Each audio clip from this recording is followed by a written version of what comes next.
Hello. So we talked about present participles earlier. Now we're going to talk about past participles. So again, I'm writing my name at the top of my page. And to form the past participle of regular verbs, you add ed to the verb. If the verb ends in e, drop the e before adding ed. So you don't want to have eed. So if you have an e on the end, you're going to drop it and add ed. If the verb ends in y, you're going to drop the y and add ied. Okay? So here's an example. Here are three examples. So here's the present, and if we make it into the past participle, we just add an ed. So mix becomes mixed. Store, drop the E, then you add ed, becomes stored. Study becomes, you drop the I, or drop the Y and add IED. Okay? So study becomes studied. Remember that the participle form of a verb can also be used as an adjective. Right? So that's kind of important for you to know. Workers, here's some examples. Workers move stored eggs each day. So stored is describing the eggs. The ants must move to an expanded nest. It's describing the nest. So past participles, just like present participles, are kind of cool because they can be used as a verb or as an adjective. They're kind of shapeshifters in the parts of speech world. All right. Thinking question, which verb form that tells about a past action modifies a noun? Well, the adjective version does, right? Okay, so on the line, write the past participle form of the verb shown in parentheses.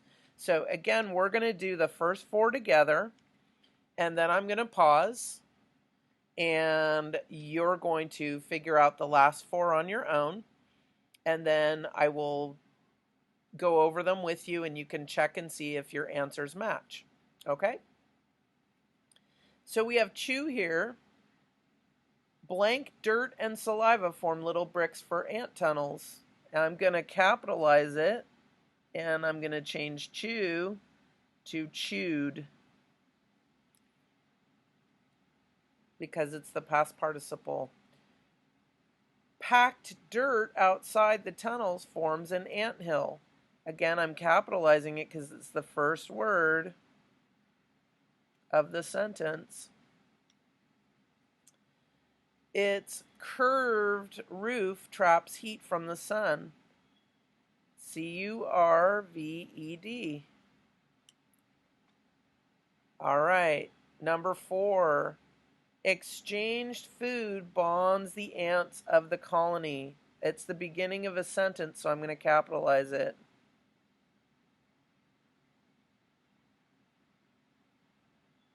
Okay, so I am going to let you work on the last 4 while I go close the cupboard. I will be right back, and we will check your work.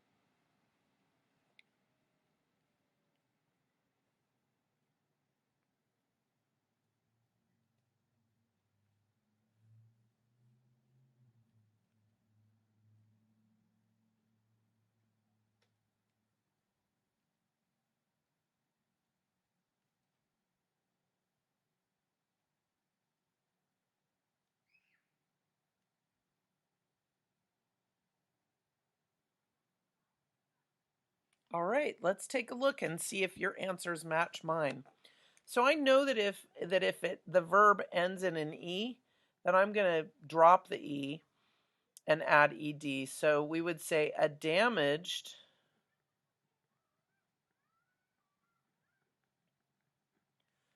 nest calls for extra work. The next one, we know that we're going to drop the e on tire and it's going to become tired. I have a niece, and when she was a little baby, like a little toddler, she used to say that, "Tired. I am so tired." She'd just start yelling, "I am so tired." So that always, she always did that when it had an R and an ED. It used to make me laugh. Okay, the next one is ruin. So we don't have to worry about dropping an E. We're just going to write ruined. A totally ruined nest means starting over. And then our last one, workers can put any rescue. We're dropping the E and adding ED. So it becomes rescued. Larvae in the new nest. All right.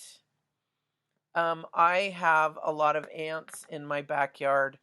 And I've also, my old school, my classroom was built on top of an ant nest, I swear, because we had nests, or we had ants that would come into my classroom all the time, and they would walk across the classroom. They would go from one end to the other. We were in a portable, and the portable had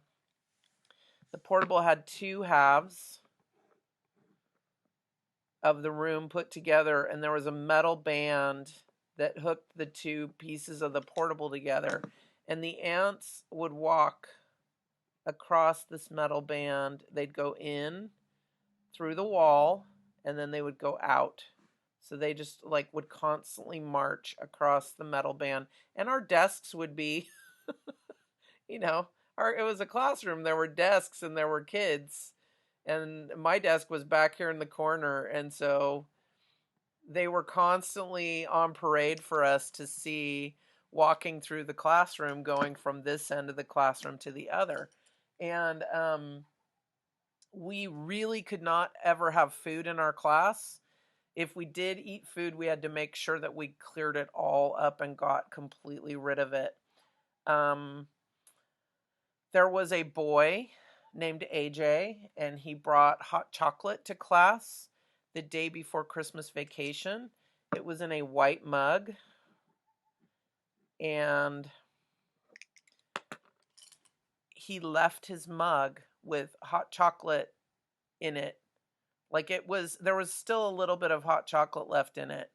And I was grading papers. It was right before Christmas vacation, so I wanted to hurry and get papers graded and get stuff done so I could get out of class.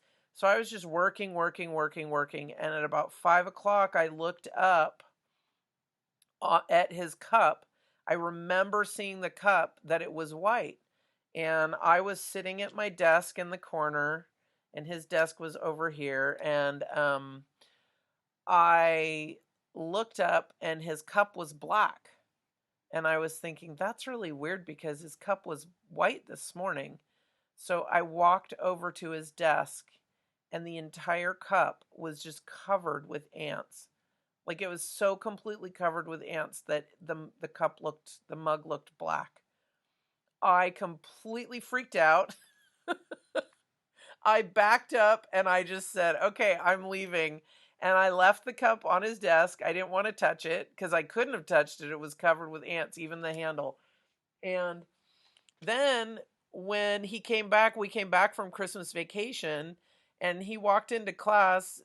AJ walked into class, and he was like, "Oh, I left my cup here." And I yelled across the room, like, "Don't touch your cup!" Like, I thought he was going to start drinking out of it, or there was nothing left inside of it because the ants had taken all of the chocolate, the hot chocolate that was in there. But I thought he was going to, drink out of it or something. And so I was like, "Don't touch it. We have to wash it. It was covered with ants." So they enjoyed his delicious hot cocoa, the leftovers from his cocoa mug. And anyway, I have a lot of ants in my yard, and one of the things that's interesting is they like to build their nests in potted plants in my yard. And so, there'll be a plant in here, and when you go to water the plants and you take the hose and you pour water in, what they will do is the ants immediately start flooding. They start like crawling out onto the pot. And what they do is they carry the larva. You can see them carrying the larva. The larvae are the young of the ant, and they look sort of like little grains of white sugar. They're kind of slimy looking and they're small. They're about the size of a grain of sugar. And you will see the ants carrying the larvae out because they want to protect their young. So if their nest gets flooded and has water that goes down, drips down inside their nest, they rescue the babies from drowning.